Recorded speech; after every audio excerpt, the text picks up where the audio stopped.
Hello friends, welcome to financial tips. आज के अपने इस वीडियो में हम लोग डिस्कस करने वाले हैं कि कितना नंबर ऑफ स्टॉक्स आपके पोर्टफोलियो में होना चाहिए और अपने पोर्टफोलियो को आप कैसे डाइवर्सिफाई करेंगे।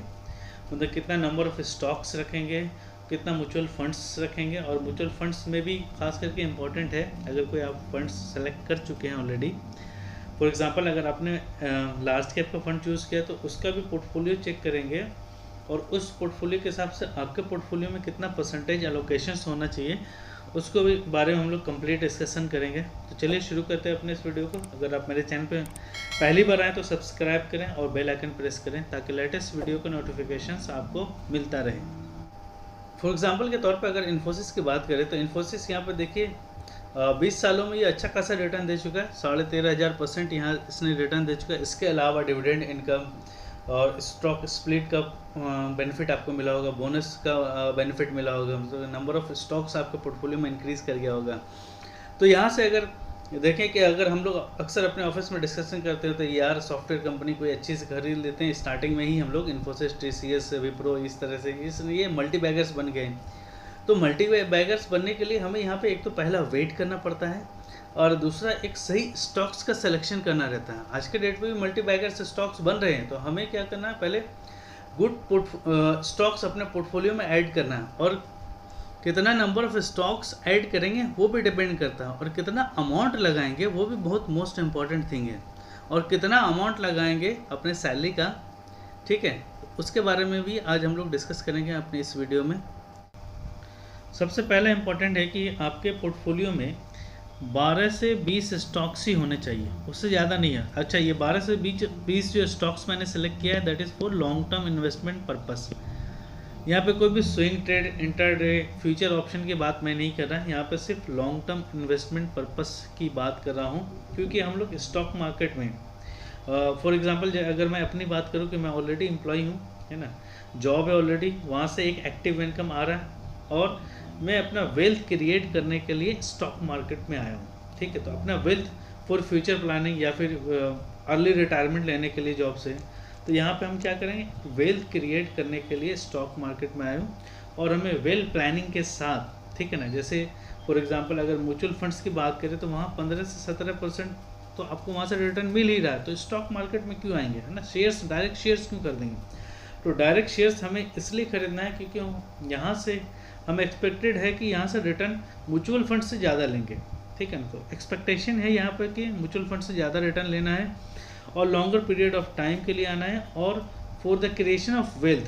ठीक है ना, वेल्थ क्रिएट करना है यहाँ पे, ना कि एक्टिव इनकम के लिए आना है। हर महीने कितना इनकम आ रहा है इस पर डिपेंडेंट नहीं आना है, बल्कि इस पर डिपेंड होना है कि यहाँ से आपको वेल्थ क्रिएट करके अर्ली रिटायरमेंट लेना है अपने जॉब से। यहाँ पे 12 से 20 स्टॉक इसलिए हमने चूज़ किया फॉर लॉन्ग टर्म हैराइजन, क्योंकि आपको यहाँ पे अपने पोर्टफोलियो का हर एक स्टॉक का क्वार्टर रिजल्ट देखना पड़ेगा। क्वार्टर रिजल्ट के साथ साथ एनुअल रिजल्ट देखना पड़ेगा, फिर दिन इसका एनुअल रिपोर्ट्स भी पढ़ना पड़ेगा। तो और फिर स्टॉक्स में क्या क्या चेंजेस आ रहा है उससे भी रिलेटेड आपको अपडेट रहना पड़ेगा। तो बेस्ट है कि 12 से 20 स्टॉक फॉर लॉन्ग टर्म हैराइजन रखें। इसके अलावा अगर आप स्विंग ट्रेड करना चाहते हैं तो निफ्टी 50 का 5 से 6 स्टॉक्स आप सेलेक्ट कर लें, उसके प्राइस मूवमेंट को समझ लें, कितना से कितना प्राइस मूवमेंट वो मूव करता है। फिर देन अलग से एक डीमैट अकाउंट ओपन करें फॉर स्विंग ट्रेड, और लॉन्ग टर्म के लिए अलग से डीमैट अकाउंट रखें। मतलब दोनों के अलग अलग डीमैट अकाउंट रखें ताकि आपको कन्फ्यूज़न नहीं रहे कि लॉन्ग टर्म स्टॉक कौन सा है और स्विंग ट्रेड वाला स्टॉक्स कौन सा है।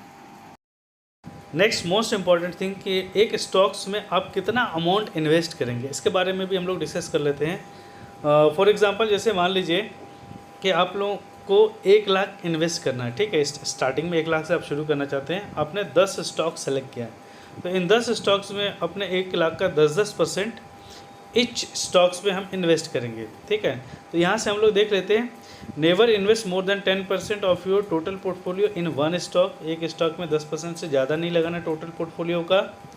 ठीक है, जैसे फॉर एग्जांपल हम लोगों ने 1 लाख का समझ लिया, 1 लाख अगर आप इन्वेस्ट करना चाहते हैं, 10 स्टॉक आपने सेलेक्ट किया, तो यहाँ से 10,000 एक स्टॉक में इन्वेस्ट करेंगे और मिनिमम 5% कम से कम लगाएंगे। ठीक है, कभी कभी क्या होता है कि हम लोग बहुत अच्छा स्टॉक सेलेक्ट कर लेते हैं बट हमारा एलोकेशन बहुत कम रहता है उस स्टॉक में।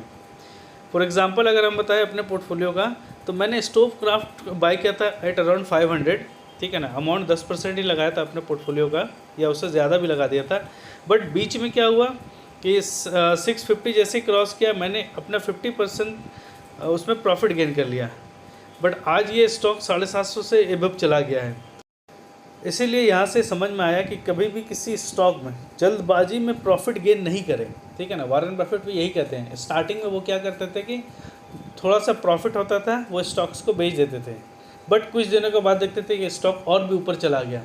तो उन्होंने यहाँ से ये बताया कि कितना लॉस उन्होंने मतलब इस हिसाब से सहा, मतलब हालांकि प्रॉफिट गेन किया था, बट ओवरऑल अगर देखा जाए, अगर उसे होल्ड किए रहते हैं तो वहाँ से और भी प्रॉफिट मिलता है। Second thing, never allocate more than 25% of your portfolio in one sector. एक सेक्टर में 25% से ज़्यादा नहीं एलोकेट करें। And always try to keep 5 to 6 sectors in your portfolio, like IT sector, है ना, और FMCG सेक्टर, फार्मा सेक्टर। इस तरह से जो भी आपको अभी करंट में बेस्ट सेक्टर चला उसमें आप इन्वेस्ट करें। और सेक्टर से रिलेटेड मैंने बेस्ट 4 सेक्टर के रिलेटेड वीडियो बना रखा है, यहाँ पे लिंक दे दूँगा, वहाँ जाके आप देख सकते हैं। How much amount you should invest, ये भी बहुत इम्पोर्टेंट है कि आप जो कमा रहे हैं, क्या आप ये पूरा सैलरी अपना यहाँ इन्वेस्ट करेंगे क्या? नहीं, ऐसा भी नहीं करेंगे, क्योंकि स्टॉक मार्केट है, यहाँ पे फ्लक्चुएशंस बहुत ज़्यादा होता है।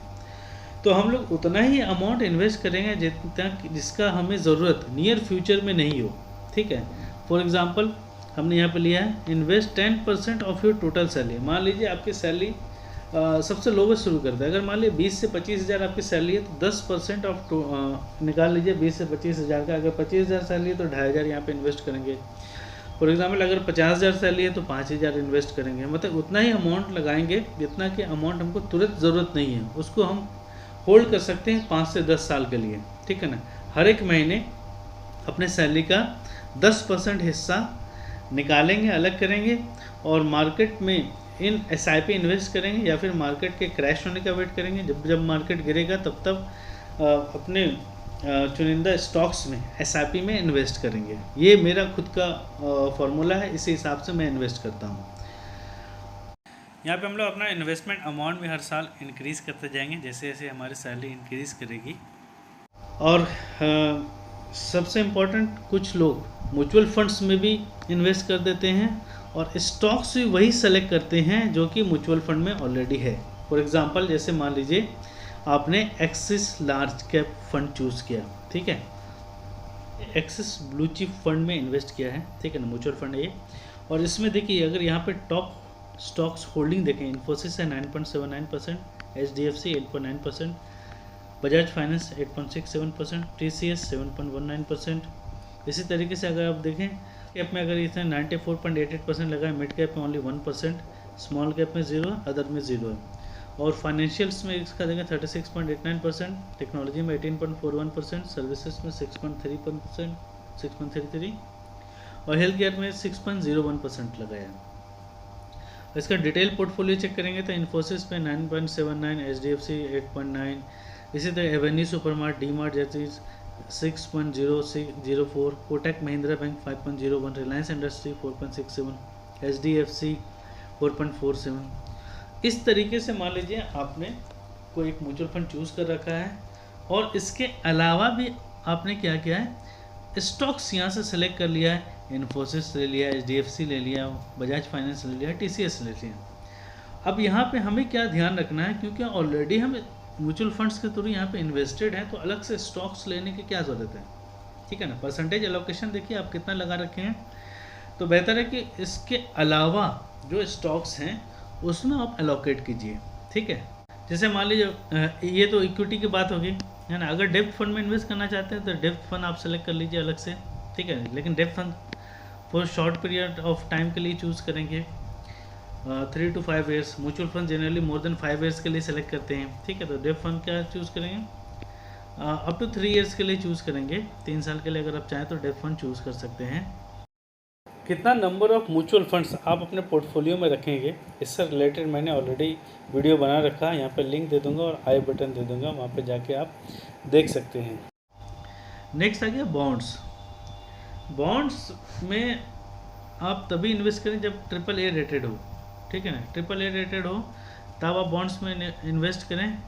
और ऑलरेडी अगर एनपीएस आपका अकाउंट है, अगर आप एम्प्लॉय हैं और ऑलरेडी आपका एनपीएस डिडक्ट हो रहा है, तब अलग से बॉन्ड्स में आपको इन्वेस्ट करने की ज़रूरत नहीं है, क्योंकि ऑलरेडी एनपीएस के थ्रू आपका बॉन्ड्स में इन्वेस्ट हो रहा है। ठीक है, एनपीएस में अलग अलग प्लान है, उसके बारे में हम लोग कभी नेक्स्ट वीडियो में चर्चा करेंगे। Next that most important thing, gold. Gold में कितना इन्वेस्ट करेंगे, मतलब अपने पोर्टफोलियो किस तरह से डाइवर्सिफाई करेंगे। गोल्ड एक ऐसा प्लेटफॉर्म जो कि ग्लोबली मेंटेन किया जाता है, ठीक है, और अकॉर्डिंग टू ग्लोबल मार्केट ये फ्लक्चुएट करता है। कभी भी मार्केट में क्राइसिस आ गया, जैसे लास्ट ईयर हम लोगों ने देखा ना कि कोविड का जो पैंडेमिक आया था, तो गोल्ड का रेट 55,000 तक गया था। तो गोल्ड में आप कितना इन्वेस्ट करें, कम से कम 10 से 20% आप इसमें इन्वेस्ट करें, ठीक है, अपने पोर्टफोलियो का, टोटल पोर्टफोलियो का, because it control by global market. ठीक है, if there is any market crash और बैड इकोनॉमिक सिचुएशन अगर, देन इट परफॉर्म वेल। हम लोगों ने देखा था पैंडेमिक के दौरान कि गोल्ड का रेट कभी भी 55,000 50,000 तो पार करते हुए मैंने नहीं देखा लास्ट 5 ईयर में, बट लास्ट ईयर इसने क्रॉस किया था। तो गोल्ड में भी अपने पोर्टफोलियो का 10 से 20% हम लोग इन्वेस्ट कर सकते हैं। यहाँ से हम लोगों ने देखा कि कितना बेस्ट तरीके से आप अपने पोर्टफोलियो को डाइवर्सिफाई कर सकते हैं for long period of time. कितना नंबर ऑफ़ स्टॉक्स होना चाहिए, कितना नंबर ऑफ़ म्यूचुअल फंड्स होना चाहिए, डेप्थ फंड में इन्वेस्ट करें तो कितना साल के लिए करेंगे, और गोल्ड में कितना इन्वेस्ट करें, ठीक है, बॉन्ड्स में कितना इन्वेस्ट करें। अगर एनपीएस में इन्वेस्टमेंट है तो बॉन्ड्स में अलग से इन्वेस्ट करने की ज़रूरत नहीं। तो आज के लिए इतना ही, मिलते हैं अपने नेक्स्ट वीडियो में। Thanks for watching financial tips. Video पसंद आए तो लाइक करें, सब्सक्राइब करें और ज़्यादा से ज़्यादा अपने दोस्तों में शेयर करें। अगर कोई क्वेरी हो तो कमेंट करके पूछ सकते हैं।